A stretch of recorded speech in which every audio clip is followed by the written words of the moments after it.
pindah tempat nih. Iya nih. Tadi kan sempat keputus ya. Kita sekarang ada di Jayakarta Hotel Bandung. Jayakarta Hotel Bandung. Tadi Jayakarta Suite ya. Iya, Jayakarta Suite Bandung. Jayakarta Suite Bandung. Dan karena kita sedang Iya. sedang akan bekerja sama terus dengan Jayakarta. Jadi inilah suasananya di suasana Jayakarta Suite Bandung. Jadi nanti teman-teman kalau kita adain di Bandung lagi, kita akan adain di sini. Iya. Tadi kita sempat bicara tentang shock culture ya, terakhir ya, yang ganti. Pak. Jadi kita pindah tempat, kita tetap teruskan tadi Pembahasan tentang yang tadi ya Pak, shock culture ya. Shock culture. Kalau tidak salah tadi sempat cerita ya, shock culture itu kan bukan hanya dari kota, bukan hanya perpindahan tempat dari kota ke kota atau dari kota ke tempat yang lebih sepi gitu. Tapi juga bisa dari tempat yang lebih sepi ke kota. Misalnya ada seseorang yang tinggal di pinggiran kota atau di desa, kemudian dia kerja di kota, hingar-bingar, dan itu juga pasti akan mengalami shock culture kan, perbedaan budaya yang menyebabkan dia shock. Nah, kondisi shock culture ini akan mengakibatkan orang menjadi punya dua pilihan. Yang pertama, kalau dia tidak bisa ngikutin, dia akan bahwa kehidupan tuh nggak berpihak sama dia. Pesimis, nggak ada teman yang bantu gitu. Itu pilihan yang satu. Pertama, Nah, pilihan yang dua itu dia akan ikut kepada budaya barunya atau bahkan kemudian mengalami perbedaan budaya yang signifikan. Menyesuaikan gitu Pak ya. Segera menyesuaikan gitu.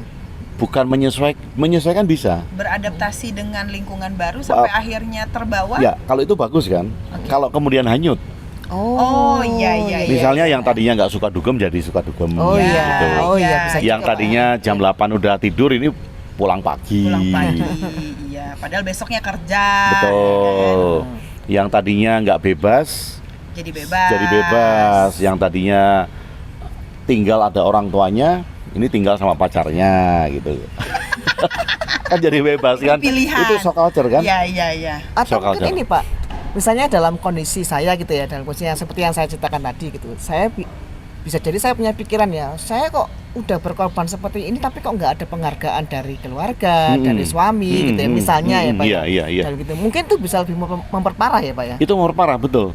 Jadi ketika pilihan yang pertama tadi merasa kehidupan tidak memihak dia, kemudian dia tidak cepat mencari atau menemukan teman-teman baru yang kemudian mendukung, kemudian perasaan-perasaan itu kan bisa terjadi, bisa muncul dan memperparah keadaan tentunya memperparah keadaan. Dan kalau tadi Pak Ben bilang kan bukan pesimis lagi kan, jadi apatis. Jadi apatis. Menyalahkan pihak-pihak luar, misalnya seperti Bunda tadi, jadi menyalahkan misalnya pasangan atau sama anak juga jadi nggak care karena dia fokus sama dirinya sendiri yang merasa korban atau merasa salah dengan pilihan. Kenapa kok aku keluar kerja, misal kenapa kok aku pindah kerja, mengapa kok aku memutuskan ini gitu kan, jadi merasa bersalah dengan pilihan itu. Kayaknya saya lebih ke itu Pak. Merasa bersalah dengan putusan. Ya, tidak menyalahkan keluarga atau apa, saya lebih menyesali keputusan saya itu. Sempat itu, apalagi waktu tiba-tiba pimpinan perusahaan itu ngebel saya gitu kan, sampai ayolah balik ke Surabaya Sidoarjo lagi supaya kamu mau saya jadikan ini gitu kan. Nah itu benar-benar bikin saya itu limbung, sempat limbung banget itu. Tapi telepon bukan untuk makan malam ya? Bukan Pak, jauh. Soalnya jauh Pak. Maksudnya piye itu? Ini semua pembicara itu nyambungnya ke perkawinan jiwa. Ini itu tema favorit kami Pak. Itu kalau udah perkawinan jiwa itu pokoknya itu seolah-olah semangat tuh membara. Langsung semangatnya membara, ide-ide kayaknya langsung muncul banyak goyang. gitu ya. Kalau dipegang itunya goyang, kameranya goyang. Jadi kita bergaya dulu gini Pak ya. Lagi di foto soalnya, jadi narsis ya. Narsisnya nggak hilang kalau foto. Tuh goyang tuh. Jadi gimana Pak? Tadi hilang. Jadi untungnya saya nggak mengalami bagian yang menyalahkan orang lain Pak. Kadang-kadang kalau saya lihat menurut saya kalau sampai menyalahkan orang lain tuh jadi lebih ini Pak ya, efeknya ke diri sendiri itu justru lebih parah ya Pak ya. Jadi lebih baik menyalahkan keputusan tadi ya daripada menyalahkan orang lain. Orang lain. Tapi kayaknya sama aja itu Pak efeknya Pak. Iya, sama-sama menyalahin. Oh iya. Karena tapi lebih baik hati itu loh Pak. Ideologi lagi. Lebih tampak sopan. Nah, itu dia Pak. Enggak, Bunda ini kan orangnya sangat humanis ya Pak. Nah, iya. Ini apa? Plekmatis melankolis. Iya, salah. Padahal ujung-ujungnya sama ya, ada kata menyalahkan gitu. Nah, ini kalau kita belajar bersama supaya mungkin kalau suatu saat kita ngalamin kan, ini kan mungkin saja dialami dalam beberapa fase kan, bukan hanya sekali 2 kali dalam kehidupan gitu. Jadi mungkin kita bisa mengantisipasi itu. Kita tahu dulu resiko, kita tahu dulu konsekuensinya kalau kita mau pindah kuadran dari kerja nggak kerja atau dari nggak kerja ke kerja kan sama. Tapi seenggaknya kita tahu resikonya apa, konsekuensinya apa gitu. Iya. Kalau aku ngalamin kesendirian apa yang akan aku lakukan gitu. Iya. Kalau aku belum punya teman apa yang akan aku lakukan kan. Jadi kita punya antisipasi untuk itu. Ya, kalau melihat tadi saya juga sempat ceritakan di hotel tadi. Saya juga ngalami hal itu ketika kok teman-teman saya nggak ada yang hubungin saya lagi, nggak ada yang ngajak ngobrol, nggak ada ini. Nah, ini kan antisipasi. Saya akan ngalamin ini nanti. Orang saya sudah nggak berada di dalam satu lingkungan yang sama, ya otomatis ngapain diajak ngobrol tentang masalah-masalah perusahaan kan sudah nggak ada hak saya lagi kan untuk sana. Tapi kalau itu nggak saya sadari kan saya merasa dikucilkan, merasa nggak punya teman, merasa dikucilkan gitu. Nah ini yang perlu kita antisipasi.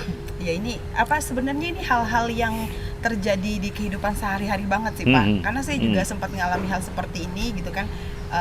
Ya waktu pas suami nggak ada itu juga sempat agak shock juga kan karena keadaan berubah kan. Itu juga shock culture ya Pak ya? Iya karena sebelumnya saya berkegiatan di organisasi ini kemudian secara mendadak berhenti gitu kan. Nah itu juga sebenarnya kalau saya lihat hubungannya sama gitu. Kalau saya melekat di kegiatan ini kan pada akhirnya saya mikir gini, saya dulu kan di sini begini gitu. Kemudian ketika enggak lagi kan ada pasti banyak yang berubah gitu kan. Nah, kalau misalnya sayanya tidak menerima keadaan, ya itu akan memperparah keadaan saya yang sebelumnya juga memang sudah punya akar permasalahannya, ya ini akan menambah.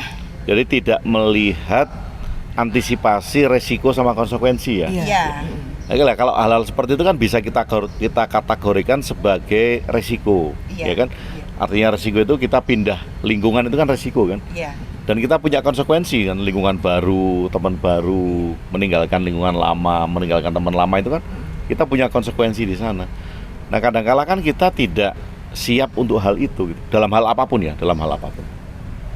Bahkan kadang gitu kalau di dalam kehidupan rumah tangga, kalau suaminya punya aktivitas sendiri gitu, kemudian istrinya punya aktivitas sendiri, ini juga merupakan shock culture kan, itu kan budaya baru yang tadinya mereka bareng-bareng banyak waktu untuk ketemu misal, kemudian saking sibuknya masing-masing ngurusin diri sendiri. Ya kan ini jadi budaya baru kan? Ini sering terjadi dan banyak terjadi. Banyak terjadi. Dan akhirnya ini alasan halus lagi kan, alasan halus itu bahwa mempertahankan perkawinan ini hanya merupakan memperpanjang masa untuk tidak bercerai. Wah, agak gimana ya gitu dengernya ya. Iya. Memperpanjang alasan gitu. Walaupun kemudian sampai akhir nggak bercerai, tapi itu kan memperpanjang alasan kan untuk tidak bercerai gitu. Minimal memperpanjang untuk tidak mengambil sebuah pilihan. Iya, kalau pilihan itu kemudian sangat menggoda misalnya. Ya entah dari kedua belah pihak kan, si suaminya digoda pasangan jiwa, si istrinya digoda pasangan jiwa, terus gimana coba? Temanya balik mana ya? Pasangan jiwa itu emang selalu menggoda ya.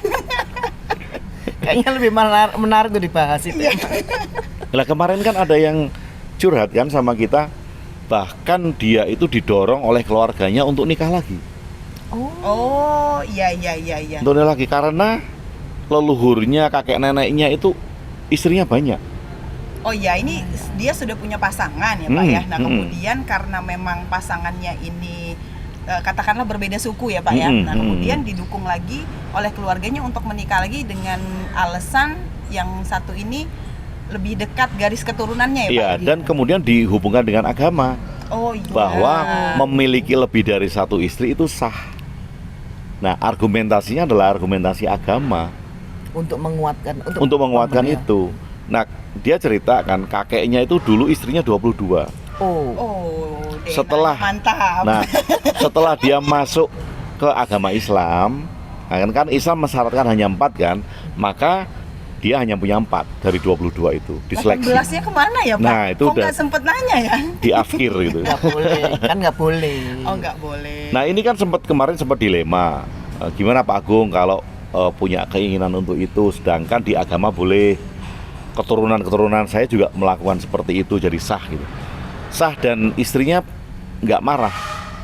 Maksudnya nggak marah itu memperbolehkan lah ya Pak. Memperbolehkan, tapi kan dalam tanda kutip kan. Apakah memperbolehkan itu dia setuju atau tidak, atau hanya karena terpaksa karena keadaan? Iya. Kan sebetulnya ngempet juga kan? Iya pasti Pak.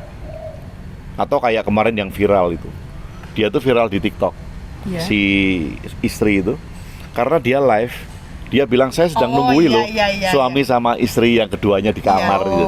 Jadi dia nunggu giliran sambil live TikTok, itu nunjukin pintu kamarnya, dia di sini lagi duduk nungguin suaminya. Sebagai perempuan itu rasanya ya Bun dengar begitu ya. Nah kemarin kan sempat tanya saya, kalau saya melakukan itu sebagai tanda bahwa saya mengikuti alami enggak? Alami karena keturunannya punya pasangan banyak, kemudian dia juga punya pasangan banyak gitu kan, alami atau tidak? Nah ini kadang yang jadi bahan pelajaran kita itu, apakah di setiap tindakan kita akan ada pembenaran? Kan pembenarannya tadi kan agama dibolehkan. Dan keturunannya. Ya. Nah, kalau nggak pakai pembenaran gimana? Kan pertanyaan saya gitu. Kalau nggak pakai pembenaran gimana? Kalau kamu memang bergairah dengan orang lain, akui saja dan nikah aja, nggak usah pakai pembenaran, nggak usah pakai ini boleh, itu boleh, itu boleh. Kan itu menjadi realistis kan, tidak memakai argumentasi untuk membenarkan tindakannya yang ternyata gitu. Karena keinginannya sendiri. Karena nafsunya sendiri. Ya akuin aja gitu. Pengen kawin ya. Pengen kawin, kalau memang istrinya setuju karena dia mau kawin lagi ya sudah setuju, nggak usah pakai argumentasi kan. Agama membolehkan, keturunan membolehkan, kan itu argumentasi. Tapi menjadi jujur itu kayaknya yang berat Pak. Tanpa argumentasi tadi ya? Iya, jujur tanpa argumentasi, jadi nggak ada alasan yang memperkuat. Atau nggak ada alasan kalau ditanya sama orang-orang ya? Iya. Takut ditanya orang-orang, kenapa sih kamu tega? Kenapa sih kamu maunya juga kenapa kamu tega? Kalau dijawab, agama kan boleh. Selesai ya? Selesai. Case close. Nah ini banyak, maka kalau kita bicara dari sisi posisi wanita atau kesetaraan wanita, memang argumentasi ini sangat mendiskreditkan ya. Nah ini kalau memang mendiskreditkan Bunda sama Evi, setuju nggak dengan argumentasi bahwa laki-laki itu boleh beristri 4 atau lebih dari 1?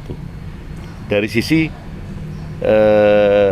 diskredit ya, dari sisi posisi wanita, itu wanita direndahkan nggak dengan itu? Sebenarnya bukan direndahkan ya Pak, tapi lebih pada saat kita memulai suatu hubungan itu kan ada inti untuk saling menghargai. Kan? Nah, kalau misalnya suami tiba-tiba beristri lagi di luar gitu kan, artinya kan ada salah satu komitmen pernikahan yang dilanggar. Gitu. Jadi kalau saya lebih menilainya seperti itu. Salah satunya ya. Salah duanya Bun? Nah, salah duanya Evi Pak. Tapi setuju nggak? Kenapa Pak? Setuju nggak